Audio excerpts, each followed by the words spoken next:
Hello, welcome to From Dial Square to Where. Oh, I just got Mikel Arteta is the only manager this year to beat Manchester City, Liverpool, and the coronavirus. What a man! What a man! Seriously, could it have gone better? It's very hard to say it could have gone better, isn't it? Really, guys. Really, from start to finish, it was fantastic. What a performance! Um, let's go to you first, Tanner. It's hard to really get your breath and find the words to say after a performance like that, isn't it? Just another absolute masterclass defensively from Mikel Arteta. He had the players ready to go.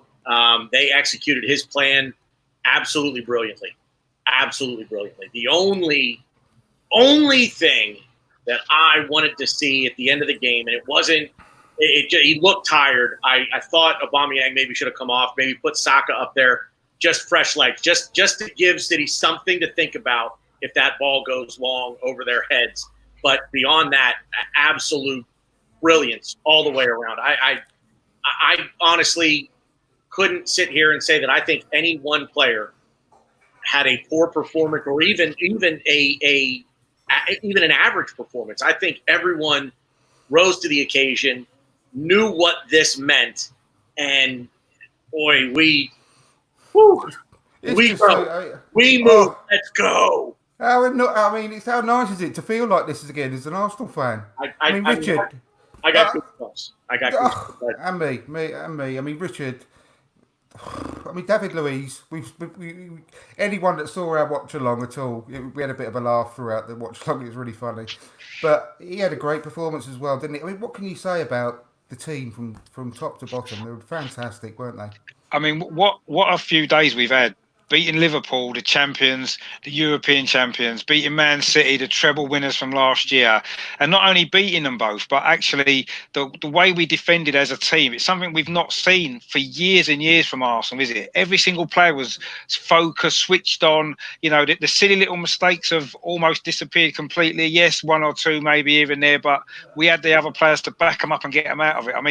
You mentioned it on Twitter, didn't you, Andrew? The Apprentice is now the master, and that's what that was. That was absolute schooling from Arteta to Pep, and it almost backs up what I've always kind of felt as though Arteta was the driving force behind Man City's success before. And you can see today. They've got better players than us. Let's not kid ourselves. They've got better players than us, right? They're the finished article almost, and that performance today that Arsenal put in, how well organised we were. The plan he had, was just unbelievable. And Arteta now is, even with this team, if we buy nobody else in the summer, you can see this team challenging in the top four next season. Just, because of how organised they're going to be. Yes, we need reinforcements. If we want to really push on and go that one step further, we need some reinforcements. But let's make no mistake about it. Arteta is the man to take this club forward. To mastermind these two victories in this last week. And people might say, "Oh, Liverpool won the league; they wasn't bothered." They might say, "Man City are more focused on the Champions League, whatever it is." I don't care. They're the two best teams in this country. They have been the best two teams in this country for the last couple of years, and we've just beaten them both, and we've deservedly beaten both. And that is down to Arteta's organisation and his tactical genius. That's what it's down to. I'm excited now about the future. Yes, the final is going to be brilliant. Whoever we get, it's lovely to be in there and be able to watch the second semi-final knowing they've got to play us. Whoever it is, they've got to play us. We don't have to worry anymore. And whoever it is now, we're going to be confident to beat them. Man United are in form. It doesn't matter. Liverpool are 20, 30 points are better than them. We've just beaten them. Man City miles ahead of them. We've just beaten them. I don't care who we get in the final. If we play like we Barcelona. Play, yeah, Barcelona exactly. can play. I don't care. We can beat anybody. We can beat anybody, can't we? And the way we're playing at the moment, we can beat anybody. I like our chances against Barcelona right now. Yeah, I know. Exactly. But let's try to be a little bit, try and keep our feet on the ground just a little bit. At the end of the day, the FA Cup's probably going to be our only route back into Europe, isn't it? And it is important, really important now.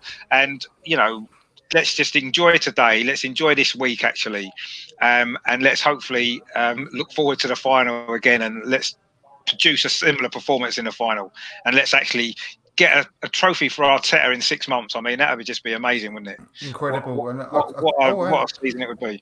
Hang on a second. Is that David Luiz on the phone?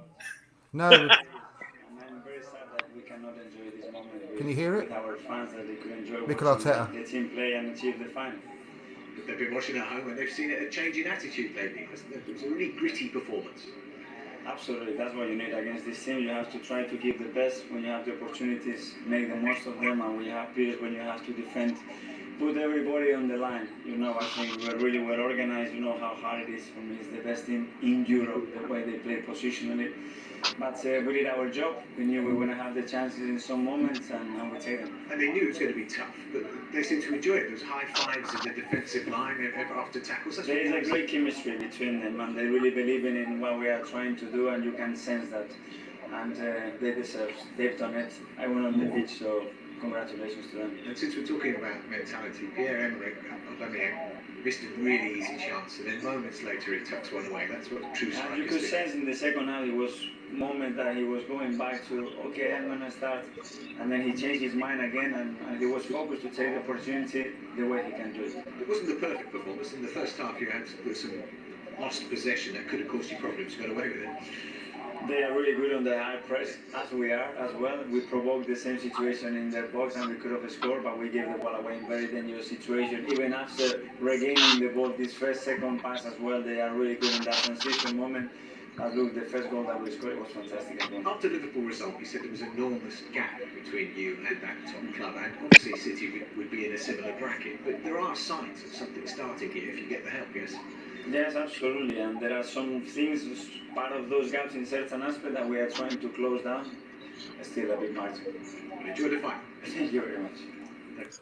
Bow down before the man. Oh, what a great... a bit of a negative question there, wasn't it? In the first half, he gave the ball. What's the point in asking that? What a ridiculous question. Who was that? What an absolute twat, honestly. And what about the other 3 goals we could have scored in the first half? Yeah, exactly. The first half, we were brilliant. Of course, we give the ball away. Everyone gives the ball away. Look how many times Man City gave the ball away. He didn't mention that, did he? No. Absolute clown, whoever that was. What, he should be sacked. Can we just get a petition started to get that idiot sacked from BT? Honestly, we get it all the time, don't we? I don't know why we keep getting surprised, but no. I mean, what a stupid question to ask at the end of such a great performance. Ridiculous. I mean, why didn't he say, well, you must be a little bit disappointed you didn't actually win 5-0? Yeah, exactly. That'd be a more sensible question, wouldn't it? You know what I mean? That's exactly ridiculous. Oh, ridiculous. No, but anyway, let's forget about everybody, the media and everybody else who hates Arsenal. We've done it. We've reached the FA Cup final. Nobody gave us a chance. Nobody at all gave us a chance. And Spurs might have beat us last week, right? But who cares about that now? We're going to be back in the final. Record number of times we've been in the FA Cup final. We've already won it a record number of times. What have they ever got a record in? Nothing, apart from being useless and never winning anything.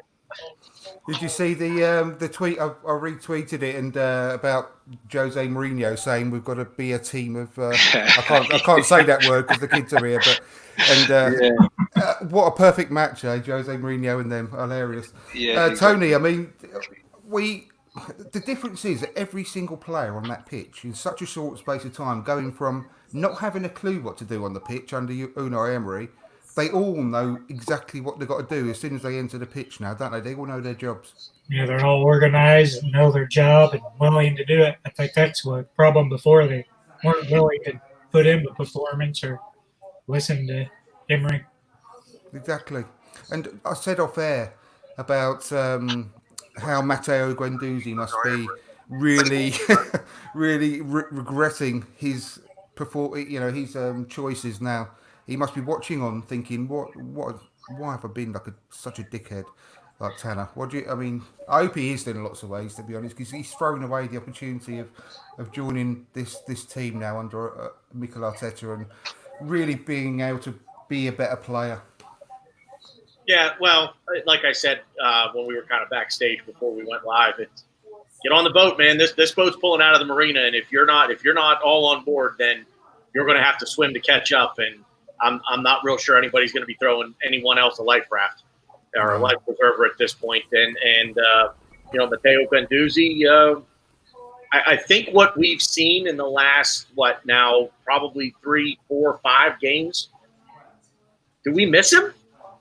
Has anybody really missed the fact that he's not been in the lineup, that he wasn't available at any point in the last 4 or 5 matches? Did we say, boy, I really wish I'd have had Matteo Guendouzi to put in the game right there? I haven't. Tony, I do. go on, Tone. I think without him, we don't have any penetration at all in the middle. It's all just point plays. It'd be nice to have him in there to hold up play or go forward with the ball. Without him, we don't have anything there in the middle. I mean, all due respect, Tony, I think we're grasping at straws with Guendouzi at this point. I mean, look, I know you're going to hate this, but Jock is doing a job. I mean, he is doing a job. He didn't have a great game I do not think he had a great game against Liverpool. But today, top notch. I would struggle to put to rate anyone below a 7 today. They're literally, as we speak, highlighting Granit Xhaka and the cutouts and the interceptions and the way that he helped defend crosses and everything today. And I've just literally witnessed about 5 or 6 minimum that they've just shown on the screen there. I think his job really went not unnoticed, but he did a really good job today. Really, really good job defending. I think, there's a couple of things there that I didn't remember. The cutouts, the interceptions, they were all incredible today, weren't they, Richard? I mean, like I said just now, they all know their jobs and they're working their socks off. And we know that we're a worse team than they are, but you wouldn't have noticed it on that performance, would you? It just goes to show, doesn't it, that players who previously have taken a lot of criticism and sometimes their performances have deserved that criticism. You can see what difference it makes when they're in a system that brings the best out of them, when they've got players around them who are doing their job as well, so they're not being exposed like they were previously. And it just goes to show that there's never been bad players. They've just maybe been playing in a bad system and with the wrong players around them. Now he's got this system now that suits who we've got. Like you said, everyone knows their job, and there isn't one player that's played today, that played in midweek, that hasn't improved massively in their performance levels since Arteta's come in, and that's a massive plus. And whatever happens now in the summer, whoever we buy or we don't buy, whoever we sell, we can all be confident, can't we, that Arteta's going to do the right thing on the pitch. He's going to get the team playing in the right way. He's going to get the best out of everybody that he's got. Everybody that wants to be involved in it. Yes, Guendouzi clearly hasn't bought into it. Ozil hasn't bought into it, and that's fine. They're off. See you later. But players that come in now, he's going to get players in that are going to buy into it. And I see no reason why this isn't going to be the start of something. I think in the last few years under Arsene Wenger, we were winning the FA Cup. And I think we all knew deep down it was the end of an era as opposed to the start of something new. Now, this is an FA Cup final at the start of something, a bit like when George Graham won us the League Cup in '87. That was the start of an era of success. And this is what this feels like. I know, time will tell if that's going to be true, but that's certainly what it feels like for me. It almost takes me back to that time. You can see the young players and stuff as well that we've got, and a coach who knows what he's doing, can organise the team. And like you said, everybody is giving 110% every minute of every game now, and that wasn't happening before. Was it people were stopping running? They were giving up. Now they're just battling for everything. For 90 minutes, 95 minutes, 100 minutes, whatever the game is now, and that's credit to Arteta. But let's credit the players as well, because they've stepped up, haven't they, when they've had to. They've stepped up, the last 10, 15 games that they've really, really shown what they can do. And, what's happened in the past has gone, mistakes players have made and all that kind of stuff. We don't need to dwell on that anymore. Let's all look forward, and let's look forward and be excited. I know we were told last year to be excited. It maybe came a year too soon. This is a year to be excited now, because we've got something really special happening here, and we need to all get behind that, and the fans need to really all come together really and support what's happening. Yes, players are going to make mistakes still. Let's not try to pretend otherwise, but look at the bigger picture. Look at what's happened in the last 6 months. Look how the team's changed from how we were playing in November and December. What an absolute sort of it's a different team with the same players, isn't it? That's what it looks like. It looks like we've made 11 new signings. In actual fact, it's the same players just playing to their potential now. Yeah, and that's down to one. That's down to one man, and that's down to the man that got Man City to where they were as well. Under David Luiz. David Luiz, exactly. It's really exciting, and Melvin, he's put. What could this manager do with his own players, and it's very exciting to even think about it. I can't. I don't even want to worry about that at the moment, because I know you said about what's gone is gone. it just beggars belief, though, when you do look back and just in December when we genuinely looked like we could slip into the bottom three without, that's Yeah. not exaggerating, is it? No. And the way that he's turned it round is just phenomenal. And I love the fact that all the players are obviously they're all going to be fighting to play for him every week. The uplift that can cause on its own is just phenomenal. The competition. Do you not think a little bit that the break we had for the lockdown and that kind of stuff's actually helped us because it gave Arteta the opportunity to, I mean, he even said it himself, to get to know the players and to get in more his ideas across, almost like a long pre-season in a sense. And I think that's had a massive positive impact for us. I think some clubs maybe it didn't benefit them at all. But I think with us, massively it has, and you can see when he gets a full he's not even going to get a full pre-season now, properly, is he? Because it's going to be a funny sort of break, isn't it? No. Yeah, so he's not going to get it now, but he's already sort of had that now. But imagine like another season when hopefully we'll see a lot of progress. Gets a full pre-season next year, we could be flying, literally flying. Yeah, no. I'm not sure that we're going to be ready to, compete for the league in the upcoming season in the 2021. No, I agree. The year after that, Rick, you're absolutely right. Yeah, with a full preseason, a full off season, a full proper preseason, he gets in players that not only he wants, but I think something else to players that are going to see what he's doing, and young players that want to be coached by Mikel Arteta.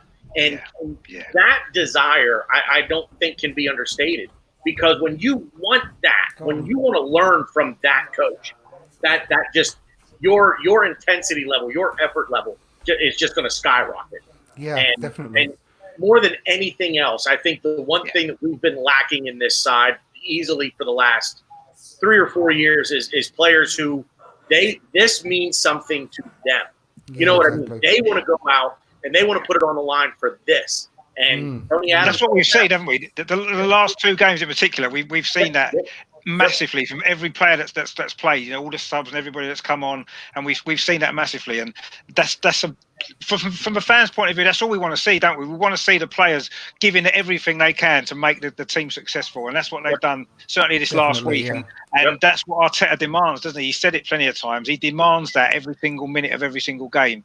And suddenly now we're getting to see the result of that, And going forward, I just think it's so exciting thinking about what the next few years is going to have for us. One thing, and I'm on cloud 9 right now. I really am.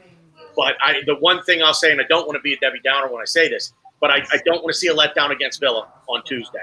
No, 100%. We need to keep the momentum going. We do. And we have to push forward. There could be, and I hope not. I hope Arteta says, look, we need to keep going. There's still a chance we could finish 6th or 7th in the league. We need to keep pushing forward here, win these last 2 games, and make sure that our destiny is in our own hands. And winning today is assured that we keep our destiny in our own hands. Yeah, absolutely. I can't see Arteta demanding anything less. Yeah. 100%. No, he's that type of guy. Yeah, definitely. Right. And when you look at Liverpool, and I don't want to continually sort of compare our situation to Liverpool's when Klopp took over, but their midfield, if you sort of list out their midfield players, they're not world beaters. They're a good bunch of really good players, but they've got the right mentality and they will run through a brick wall for Klopp. And we got that with our players for Arteta, I believe.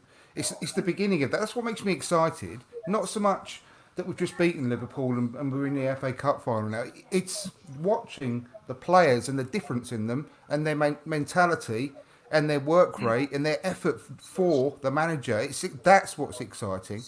And we mentioned it about after the Liverpool game, the tackles, the buying a foul here and there, the commitment that they're showing as far as like what Ceballos is doing at the moment, even as a lone player who's not guaranteed to be with us next year, he's working his nuts off for Arteta.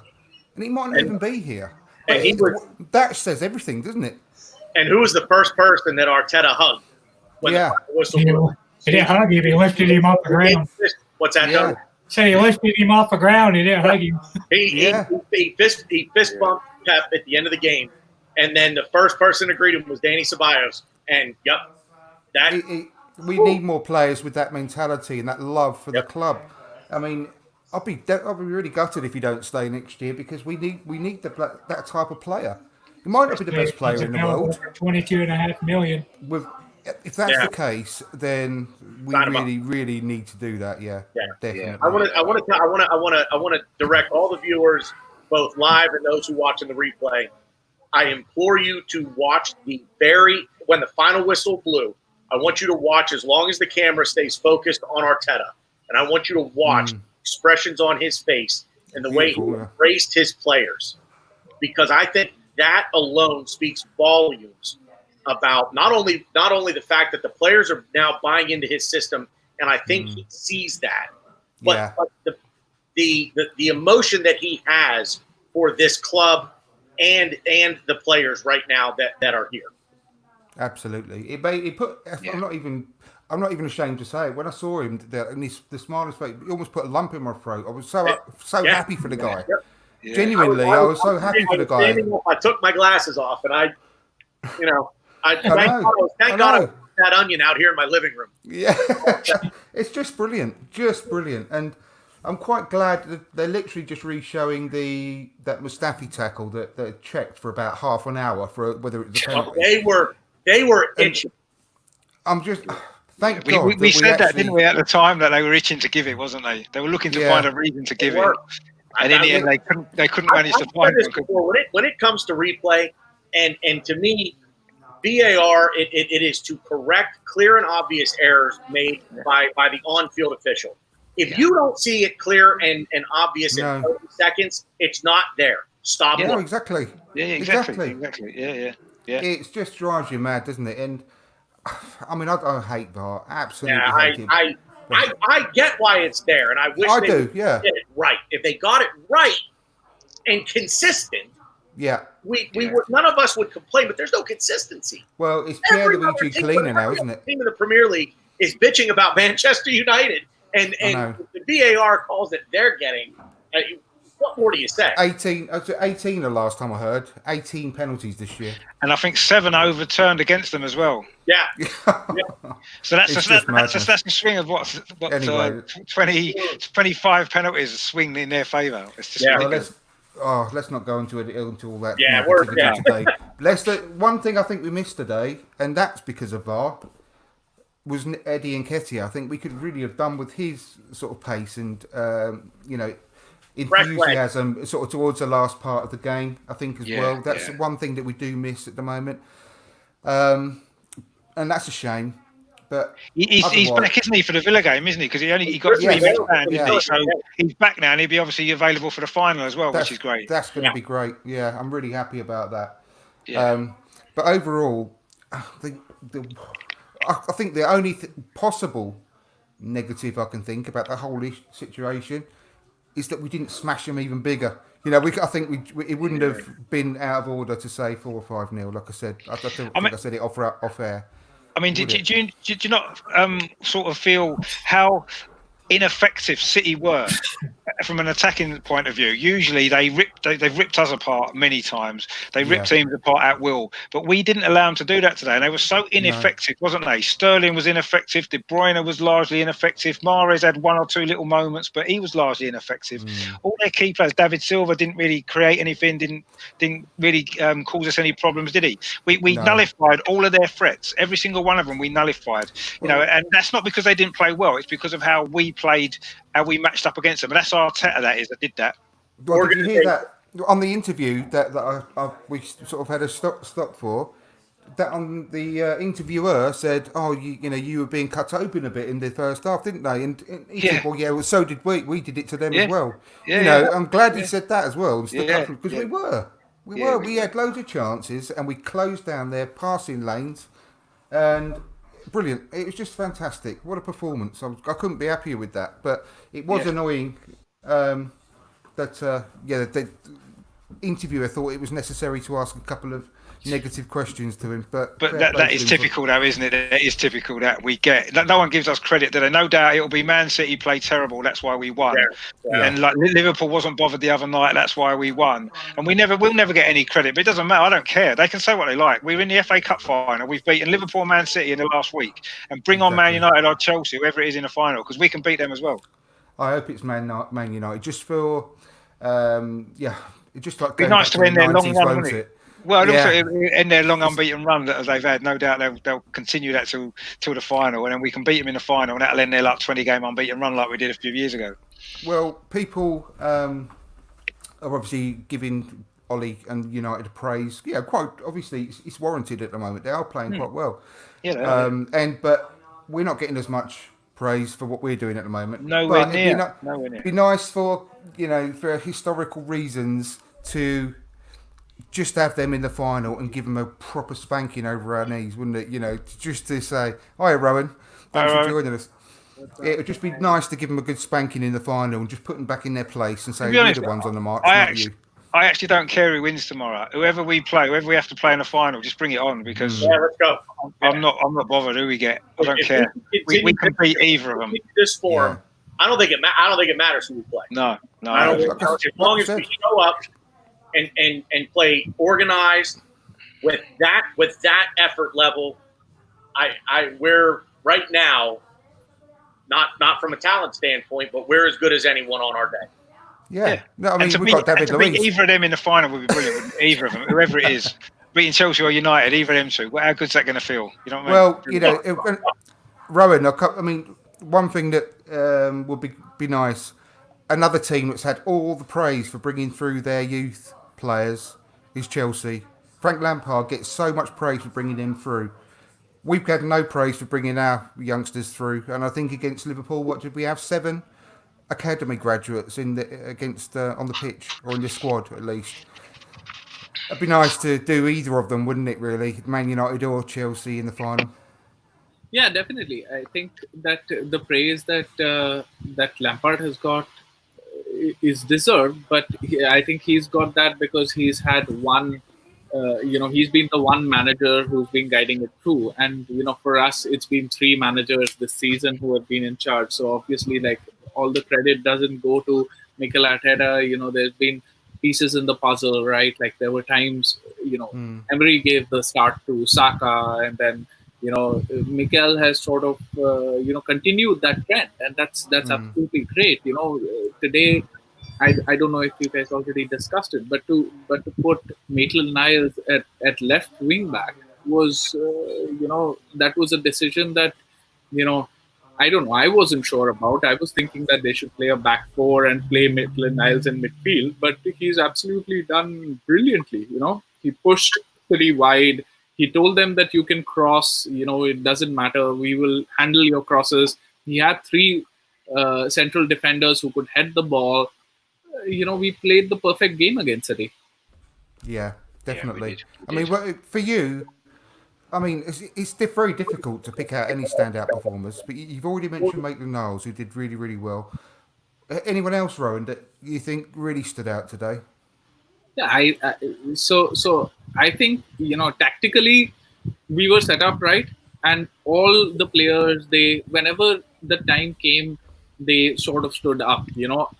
I think, except barring a couple of times when Mustafi looked a little shaky, he had a decent game. David Luiz was the most comfortable out of all of our centre backs, and he had a good time. And one guy that I will praise, because he gets a lot of flack from Arsenal fans, and deservedly so, is Granit Xhaka. What a game he had. Yesterday, if you guys saw, so on Arsenal Fan Circle, Ray's podcast, I had said that, one thing that I would be fuming is if City scored from a cutback. Because I know that they're going to do that, right? And there were so many times, for the last 15 minutes, actually, I was watching the post-game analysis of it. And, so many times that Xhaka was aware of what's happening. He cut the ball out. He just kept his eyes open. He was, telling players where to go. Brilliant performance. Good performance. Really was good performance. And Tony, do you want to share what you put in the private chat just with the listeners and the viewers? What What he got 10 out of 10. from London, football.london, wasn't it? Yep.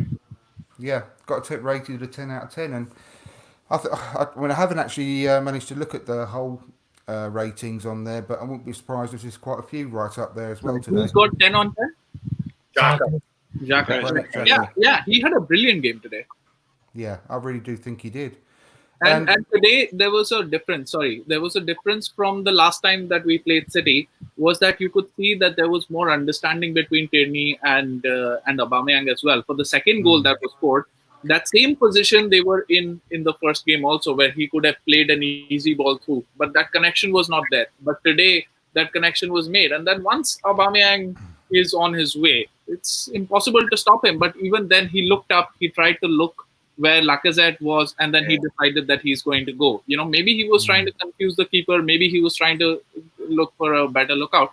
But hey, this guy doesn't score against big teams, right? So City exactly. is not a big team.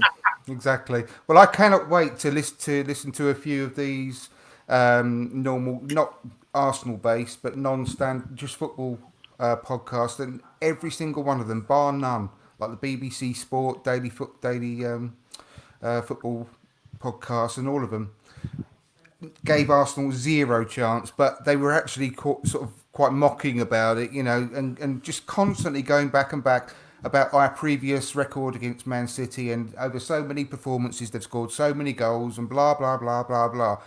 And what I put on Twitter not too long ago, I said none of that matters now, because none of those games were under Mikel Arteta. We're a different team now, so we should draw a line in the sand, and what happens from now on is what counts.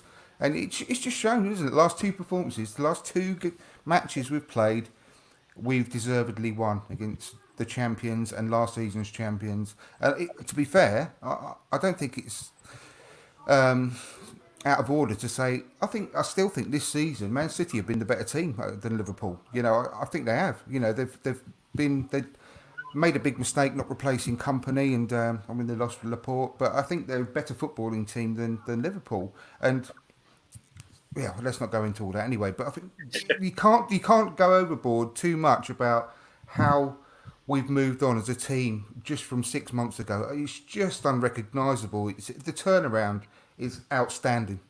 Outstanding. I mean, Tanner, I don't know whether you've got much more to say on that, really, but I'm absolutely over the moon. Yeah, I echo everything you just said, and Rich, said the same thing as well. We look like a team with completely different players right now. Yeah. I mean, they're playing for each other. They're communicating. They're clogging passing lanes and shooting lanes. They're putting their bodies, like I said, they're putting their bodies on the line, but you know what I mean. They're getting their bodies in the way of shots. They're putting in a challenge to win a ball where 6 months ago probably pulling out of that challenge a little bit. Now they're going in, and I agree. Just gotta keep the momentum going. No letdown on Tuesday against Villa. Keep pushing, and the sun is shining a little bit brighter right now, gents. Yeah, I just hope that, and I was thinking this, I think it might have been Stan during the watch along that said it, but I was thinking about it earlier in the week. If we beat Man City as well, this was after the Liverpool game, and I was thinking in my head, if we beat Man City as well, I just hope to God that the owners, and Raul and I think, oh, well, if we beat Man City, do we need to strengthen? We've got a really good side. So I just hope to God that ain't the case. Because Andrew, I put out a tweet like that earlier in the week that basically said if ownership looks at, okay, we dropped points at Brighton, we dropped points from a winning position to Spurs, we dropped points from a winning position to Leicester. If we take all 3 points in those 3 games, we're in 4th right now. No, we're in 5th now that City have played their game in hand. When I made the tweet, City still have the game in hand. We'd be in 5th place. We'd be in 5th position right now. Yeah, so the ownership look at this and say, you're doing a good job with what you have right now. We're not ready to invest yet. And I don't want to put a negative spin on the day. But. No. I mean, Arteta is doing an incredible job of polishing this turd at the moment. But one day, it'll come back down to earth that we are still a turd. So no matter how much you polish it, it's not going to change. So we do need to strengthen. But he's getting some incredible performances out of these players. And yeah, the credit is just, I mean, I haven't got the words to describe how I feel about having Arteta as manager. The excitement is like nothing I've felt for a couple of decades. When was the last time that we put together back-to-back performances like that against two of the top teams? When was the last time we've done that? Can anyone remember? Because I can't. It doesn't matter whether we're home or away either. I know there's no crowds, and I know that it's a bit weird at the moment, but we're going anywhere to any ground, and we're performing in a really good, solid manner. You know, and don't forget, it's only 2 weeks ago we won away at Wolves as well. You know, playing very similar performance to today. You know, Wolves are the top 6 team this season. You know, they're much improved side over the last couple of years as well. And we went away there and won. But when was the last time we put in 2 performances like that in the same week against good teams as well? I can't even remember. It's probably back in early Arsene Wenger days, probably, or the Invincible team round about then, probably. I don't know. I can't remember it since. You know, 2 in that short space of time. You know, how many times before did we put in 1 performance, then the next game we'd be flat and we wouldn't be able to do it again, but we've just done it twice. You know, and yes, you know, the worry is the Villa game. I must admit that is a concern now, because I think that there's gonna be a reaction to these last 2 performances. That they're gonna go into that Villa game maybe feeling a little bit lethargic and maybe not quite as focused, and that is a bit of a worry that we could drop points there, because Villa are going to be really up for it because they need to win. So that's a bit of a concern. But you know, whatever the result against Villa, let's not lose track of the fact that the important game is still to come, isn't it? Which is going to be the final. You know, and we need to make sure that even if we lose to Villa, even if we lose to Watford, yes, it's not ideal. We're going to finish 9th or something in the league. But if we win that FA Cup, that would be an amazing achievement by everybody at the club. And I can't believe the fixture schedulers again have just screwed us over a barrel. The match against Villa Tuesday. I mean, why Tuesday? Why not Wednesday at least? You know, that is ridiculous. Especially as the next game's not till Sunday as well, isn't it? Next week. The last game Wednesday, Sunday, play them on Wednesday. Don't let us play Saturday and Tuesday. It is stupid, but we're just going to have to get through on adrenaline, aren't we? I mean, we're going to have to go all out in maximum of 3 games left now. So they're just going to have to find that from somewhere, aren't they? And just pull every single tiny bit of performance out of them. But if anyone can do it, Arteta can, can't he? But to be honest, if we lose them last 2 league games, I don't care if we win the final. And I would sacrifice them next 2 league games by playing a weaker team if it meant we can perform like we did today, like we did on Wednesday in that final and win it. It'll be a sacrifice. Well, obviously, in an ideal world, we'll win it. We win all 3 games. Brilliant. Finish 6th in the league, win the FA Cup. But let's be realistic. Is our squad big enough and strong enough to do that? I'm not sure if it is. So let's prioritise it a little bit, maybe. Rest a few players in midweek, even for the Watford game. Make sure everyone's fit for the final. And let's go out there and do that. Repeat that today's performance again against Man United or Chelsea, and let's go all out for that. That's what I say. And you know, if we can win the other 2 games as well, brilliant. But I'm not overly concerned if we don't. I've got to be honest. No. One thing about the Villa game, I want to piggyback off what Richard said about, you know, the letdown and everything, and I touched on it earlier. But I think number 1, no Bukayo Saka today, so he's going to be fresh on Tuesday. Yeah. No Reece Nelson, and I think Reece Nelson's going to get a shout on Tuesday. Ketia. And Rob Holding. And Ketia as well. Yeah. And Willock only had 20 minutes. All of a sudden, our front 3 could be Eddie up front with Saka out left and Reece Nelson out on the right all of a sudden. Yeah. And that wouldn't be bad, would it? Players that I think are going to be hungry to play, and you know, especially a guy like Reece Nelson and a guy like Eddie and Ketia, who are going to, you know, they're going to want to put on a show for Arteta to say, they're going to want to win their place for play the in the final. Yeah, exactly. Yeah, everyone now. Exactly. Rowan, we're going to sort of start finishing up now. But what have you else? Any final thoughts? Yeah. So you know, I just want to go back to what you had asked originally. Here was that, you know, the owner shouldn't think that we have now a team that can beat the champions and the former champions and the current FA Cup. Some connection issues. I don't know whether it's me or. And, you know, Mikel Arteta has given a lot of very impressive press interviews since he's come into. Sorry if you can hear me. I'm losing you guys. Yeah, we hear you. We can hear you. Yeah. Great, you're back. You're coming through good for me, Andrew. So you know, Mikel Arteta has given a lot of good interviews, but I think his best interview that I thought was after the Liverpool game, in which he said that, in terms of quality, we are still a long way away from them. Now, what we made up is for desire, for commitment, for passion, for energy. That has been made up. But he acknowledged that we are still miles away in terms of quality, and so it's not like he's deluded and he thinks that these players are good enough, and he's arrogant that he thinks that I'm going to make these players, I'm going to defy everyone and make Mustafi into a world class defender. He understands that these players have their limitations, but he's also proven that he has the tactical nous to basically work with a group that everybody had written off. Who would think that we just concede one goal against in a match against Liverpool and Man City in 2 matches against them? Nobody thought that. So the board needs to back him. He's made it clear. And what I like is, if there is no investment, we know where to point fingers at. Absolutely. Absolutely. Well, I think we should all join forces if that was to be the case and just get our voices heard because, he's got to be backed. He's shown what he can do. And it's actually quite scary for the rest of the league.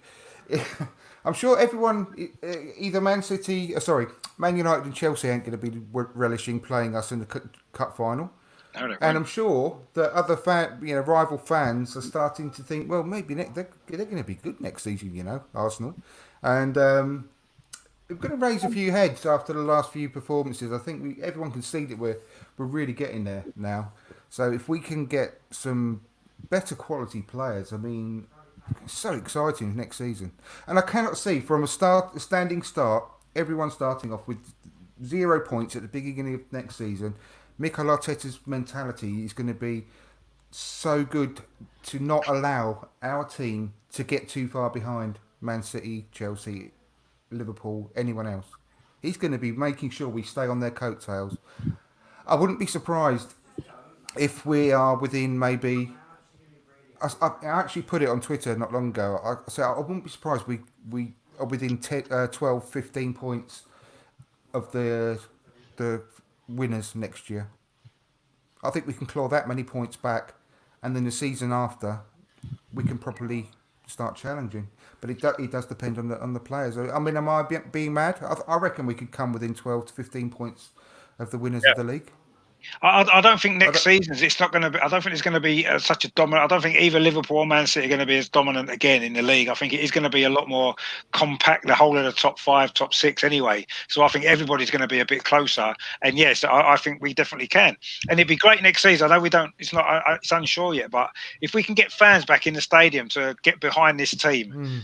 That would just be fantastic, won't it? And let's hope that we can from the start of the season. Even if we can't have fans in until October, don't start the season until October. Do the right thing, Premier League, right? Do the right thing. Start the league when we can get fans in, even if it's only a third of capacity. But have some fans in the ground, because this team in particular, our team now, they need them fans behind them, don't they? Imagine. Connection. Unfortunately, I've lost all of you again.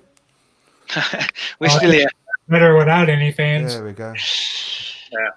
Yeah. I have one question that I'd like to ask is that now going into the final, do we go in as underdogs or is it a game of equals or whoever it's against? Because in the league they're above us, but we've beaten the biggest fish in this pond, right? With City. So do we go in as underdogs like we did in this game, or do we? There's no doubt that all of the press will put us down as underdogs because they always will. They're haters, and because we're below both of those teams in the league. But I'll relish that because we've been massive underdogs in every game, haven't we? This last week, so. All I would say on that is that continue as far as I'm concerned, as long as we continue getting results and beating those odds. I like the idea of being the underdog because I'm more confident than anything now that we can beat either of them. But I don't think there's any doubt that all the media outlets will have us as underdogs. All I'd say on that is, I think if we play Chelsea, Go on, I think Rich. we may be slight favourites if we play Chelsea because we're in much better form than them. If we play Man United, obviously they are the form team, and I Yeah. think they would be favourites if we play Man United. But I think if it's Chelsea that get through, we may be slight favourites, or it may be more even because I think we've got momentum and form on our side over Chelsea. I think, whereas we don't maybe have that on Man United, do we? So. Oh, Yeah. there it is. I know. I don't know what's going on. I think we'll call it a day there because even though I'm on the Ethernet cable, I've got a really good connection, which I've just checked. All of you keep dropping out and I keep losing you, so bit of a shame there. But it was only going to be a short one anyway, just to rejoice and bask in the glory of what a great performance it was tonight. And I think we can all, go to bed quite happy to this evening. Definitely. 100%. I still have a whole night to look forward. Yeah, no, exactly. It'd probably be still, to be fair, quite a while before I go to bed tonight. But anyway, I'm over the moon, buzzing, absolutely buzzing. Yeah, we all are. Yeah, definitely. Well, thanks for joining us, all of you, Rowan, Tony, Richard, and Tanner. And I hope to have you all again very, very soon. I think the next one is Wednesday, as normal, because the next game is on Tuesday, as I've already complained about. So yeah, join us next Wednesday, 7:00 normal time UK. And thanks everyone for watching. Give us a like before you go, and tell your friends about From Dial Square to Where. Thanks ever so much. Take care, you guys, and I'll see you soon. Bye bye. Cheers, hello everyone.